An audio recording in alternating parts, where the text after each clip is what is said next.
Yo, what's up everybody? It's Nick with all the junk removal. We did a huge house clean out yesterday. Removed a hospital bed, removed a bunch of scrap metal, a bunch of trash. People were selling this house in Solana Beach.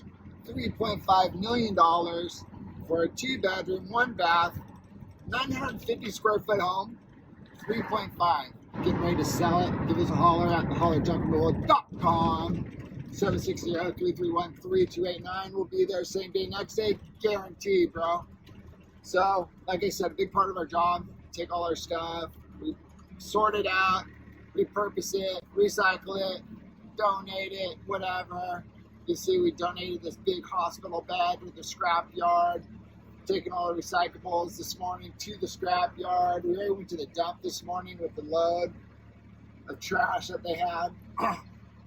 Yeah, so everything else will be repurposed, recycled, reused. So if you need anything, you got a house clean out, some bulky items, bulky trash pickup that needs to be done, we're out here in the North County. Give us a holler at thehollerjunkremoval.com, 760-331-3289. We'll be there. Same day, next day. Guaranteed, bro.